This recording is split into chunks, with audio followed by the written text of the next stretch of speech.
Okay Pahalgam incident के बाद सबसे ज़्यादा जो इंडियन मीडिया में ललकारा जा रहा था वो भी आर्मी चीफ को ही ललकारा जा रहा था और पाकिस्तान ने अब फील्ड मार्शल के ओहदे पर तरक्की देके इंडिया को एक जवाब दे दिया है। ये आपका एनालिसिस कह रहा है पहलगाम इंसिडेंट के बाद जनरल आसिम मलिक को वज़ीर-ए-आज़म का मुशीर बना देना और फिर अब इनको फील्ड मार्शल के ओहदे पर तकर्री दे देना, ये आप कह रहे हैं इंडिया के लिए मैसेज है। मगर पाकिस्तान की जो तारीख है सिविल मिलिट्री तवाज़ुन की, उस पर क्या असरात होंगे इस तकर्री? कोई असरात नहीं। जो पहले की हकीकत है वही अभी भी हकीकत वही रहेगी। कुछ जब प्राइम मिनिस्टर्स थोड़े बहुत इधर उधर होते थे तो छुट्टी हो जाती थी। तो अब सबने सबक सीख लिए। अच्छा, तो मेरा ख्याल है उसमें कोई फ़र्क नहीं पड़ेगा। लेकिन कम से कम आपने ये तो कह दिया कि शहबाज शरीफ साहब पहले वज़ीर आज़म होंगे जो 5 साल की मुद्दत पूरी करेंगे। मतलब तवक्को तो यही है। अच्छा। दुनिया उम्मीद पे कायम है। अच्छा, शहबाज शरीफ साहब बड़ी मुश्किल से इस मनसब पर आए हैं और ये उनकी लक होगी कि अगर वो पहले वज़ीर आज़म के तौर पर तारीख में याद रखे जाएंगे। उन्होंने 5 साल पूरे किए। शहबाज साहब ने बड़ी मेहनत की है, नो डाउट। दिन रात लगे हुए। मैं तो हैरान होता हूँ कि इतनी एनर्जी कहाँ से आती है। और स्विमिंग भी करते हैं फिर मॉर्निंग, और वो पता नहीं कितने बजे, सुबह 5 बजे। सुबह 5 बजे। तो खैर जाहिर है वो स्विमिंग के साथ ही तो एनर्जी आती। No doubt. तो अब मैं समझता हूँ कि he is done a good job and this government has done a good job. ये वॉर जीतना जो था इट वाज वेरी इंपॉर्टेंट। हाँ। मगर इसके और भी बहुत से पहलू हैं, वो फिर किसी वक्त डिस्कस करेंगे। क्योंकि देखिए इस वक्त मैं सिर्फ इशारा करूँगा क्योंकि I don't want to take anything away from the victory. बात यह है कि सिचुएशन बहुत नाजुक है इंडिया पाकिस्तान की। अच्छा। और इसमें बहुत कूल हेडेड रैशनल थिंकिंग की ज़रूरत है ऑन बोथ साइड्स। और कभी कभी ये होता है कि आपको ओहदे मिलते हैं, आपको तारीफ आपकी होती है। कभी कभी ऐसे होता है कि आप शिकस्त होती है आपकी, आप मायूस होते हैं, उसके बाद आप डेस्परेट हो जाते हैं। तो ये ख़तरे हैं इस सिचुएशन के अंदर कि जो लोग हारे हैं वो शायद डेस्परेट होकर कुछ ऐसा काम न कर दें जो कि और भी नुकसानदेह हो सबके लिए। और दूसरी तरफ ये है कि आप इतनी तारीफ़ करें किसी की कि वो हकीकत को भूल जाएं और शायद कोई एडवेंचरस एक्ट कर लें। बस इससे ज़्यादा कहने की ज़रूरत नहीं है। Situation is very delicate on all sides. ठीक है, डेस्परेशन तो इंडिया की पता चल रही है बलूचिस्तान में खुशदार के इंसिडेंट से भी, और केपी में भी इस तरह के वाक़यात हुए हैं। लेकिन अगर हम फील्ड मार्शल के ओहदे पर तरक्की की तरफ आएँ, सवाल ये भी उठ रहे हैं कि अब आर्मी चीफ के ओहदे पर कौन होगा या मुद्दत उनकी कितनी होगी, ताहयात होंगे, क्या बनेगा बाकी सर्विसेज चीफ्स का, उनको कौन तरक्की। अपनी जगह पर सानवी सवाल हैं, बट कुछ लोग इस तकर्री को पाकिस्तान तहरीक इंसाफ के लिए भी एक पैगाम समझ रहे हैं। आपने तो प्रेडिक्ट किया था कि पीटीआई के लिए अच्छे दिन आने वाले हैं, लेकिन नकाद ऐसा नहीं समझ रहे। बैरिस्टर गौहर ये अपील कर रहे हैं कि सख्तियां पीटीआई के लिए कम होनी चाहिए। तो क्या बनेगा पाकिस्तान तहरीक इंसाफ का इसके बाद? देखिए, मैंने ये कहा था आपको जंग शुरू होने से पहले, खान साहब को आगाह किया गया कि ये सूरत हाल है, इत्तेफाक की ज़रूरत है जी। हाँ। और खान साहब ने हाँ में हाँ मिलाई कि ठीक है। उस वक़्त सिचुएशन वो नहीं थी जो उसके बाद हुई है। उस वक़्त सिचुएशन ये थी कि अभी इत्तेफाक होना था, अभी जंग होनी थी, अभी उसके नताइज निकलने थे, तो सबको इकट्ठा किया जा रहा था। अब सूरत हाल फ़र्क है, अब आपने जंग जीत ली है जी। एज मिल गया आपको, आपने जंग जीत ली है, आपको ओहदा नया मिल गया है, आप मजबूत हो गए ना।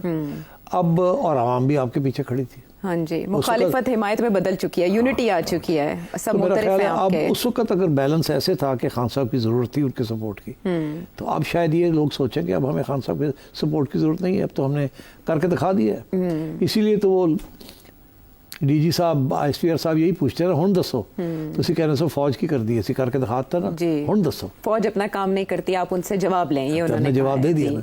तो now obviously the army and the armed forces are feeling confident, success is nothing like it, और तारीफ हो रही है और जायज़ तारीफ हो रही है। तो जाहिर है कि इस सूरत हाल में वो जो पहले अर्जेंसी थी ना कि पीटीआई को थोड़ा बहुत स्टिच अप किया जाए, उनको साथ लेके चलने का। अच्छा। अब अगर पीटीआई फिर गड़बड़ करेगी तो फिर ये दूर हो जाएंगे, बिकॉज अब वो कंपल्शन नहीं होगी ना कि इनको साथ लेके चलना है। अच्छा। अब मैं इसलिए जिक्र कर रहा हूँ कि एक डिबेट चल रही है बाहर कि अब पीटीआई करेगी क्या, जिसका ताल्लुक आपके सवाल के साथ भी है कि ये पीटीआई के लिए क्या पैगाम है। पीटीआई के लिए ये पैगाम है कि आपने अब बातचीत करनी है हमारे साथ तो हुकूमत के साथ करें, हमारे साथ नहीं बातचीत होगी। ये पुराना मौक़िफ़ है इस्टेब्लिशमेंट का कि हमने तो एक सिस्टम बना लिया है, अब एक गवर्नमेंट है, इसको तो आप चैलेंज नहीं कर सकते, अगर आप करेंगे तो फ़ायदा कोई नहीं है। तो इसलिए अगर आपने कोई बातचीत करनी है, आगे जाने की बात करनी है, तो इस हुकूमत से बात करें। खान साहब का पहले मौक़िफ़ ये था कि हम सिर्फ इस्टेब्लिशमेंट से बात करेंगे, बीच में फिर ये मौका बदला और कहा नहीं, हुकूमत से भी बात कर लें, आपको पता है इस्टेब्लिशमेंट की तायीद से हुकूमत से भी बात करने को तैयार है अगर इस्टेब्लिशमेंट है। तो फिर चेंज हो गया जी। फिर अब लेटेस्ट जो है वो यही है कि अब तो सिर्फ इस्टेब्लिशमेंट से बात करेंगे, किसी और से नहीं बात करेंगे। मैं खुद दावत दे रहा हूँ उनके ट्वीट में। तो अब ये है कि अब वो फिर इस्टेब्लिशमेंट के मौक़िफ़ के खिलाफ जा रहे हैं, कोई इस्टेब्लिशमेंट तो ये कह रही है ना हमारे से बात नहीं होगी, इनसे बात करें। जी, सियासतदानों से करें, सियासत के मामला सियासतदानों से करें। तो वो अब फिर उन्होंने कह दिया है कि नहीं, हम तो सिर्फ इनके साथ बात करेंगे। इसका ये मतलब है ये बात आगे अब नहीं जाएगी। 6 तारीख से लेके आज तक में ये तब्दीली जो आई है, ये कोई प्रिडिक्ट नहीं कर सकता था कि यहाँ जाके ऐसे बात होगी। शॉर्ट वॉर होगी जो कि डिसाइसिवली हम जीतेंगे, खान साहब अपनी पोजीशन को फिर चेंज करेंगे। एंड क्योंकि अब तो उन्होंने ये भी कह दिया ना अपने लोगों को कि तैयारी करें एहतजाज की, जी कह दिया ना। और अभी जो ट्वीट की है उन्होंने, जी, ट्वीट के अंदर उन्होंने फिर एक ऐसा मौक़िफ़ इख्तियार किया है जिसके साथ किसी सूरत में भी उनकी बात आगे नहीं बढ़ सकती।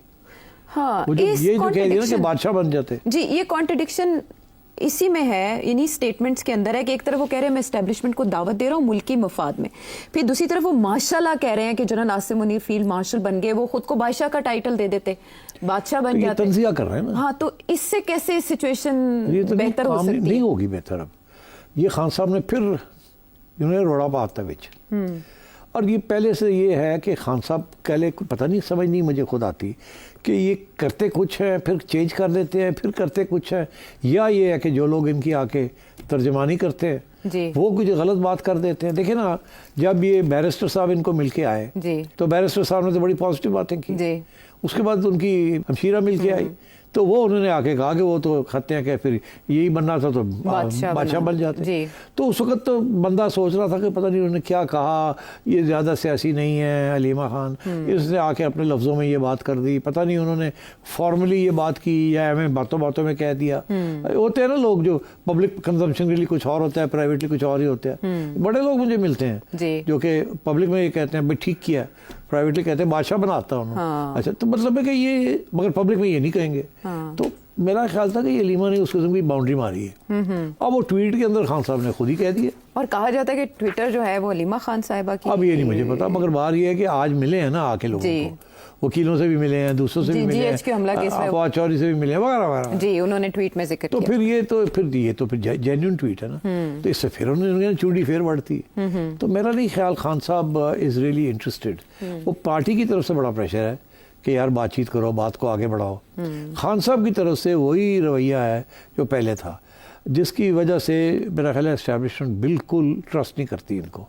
और इसीलिए अब फिर मेरा ख्याल है कि इस्टेब्लिशमेंट जो है, जो इनके साथ वादे किए हैं वो वादे तो पूरे करेगी, लोगों को छोड़ेगी, मगर ये कि क्या खान साहब के लिए कोई लंबी कोई आज़ादी आ रही है, या मेरा ख्याल है अब वो एजेंडा से हट गया है। मैं तो समझता हूँ कि अगर बुशरा बीबी को आज़ाद कर दिया गया तो बहुत बड़ी चीज़ होगी। अब ये पिछले हफ्ते 10 दिन के अंदर ये तब्दीली आई है। मगर अभी भी मैं समझता हूँ कि शायद बुशरा बीबी जो है उनकी जो सेंटेंस है ये एक केस के अंदर, ये 190 मिलियन केस जो है उसी की बात मैं कर रहा हूँ, और उसके अंदर शायद उनका जो कन्विक्शन है वो सस्पेंड हो जाए।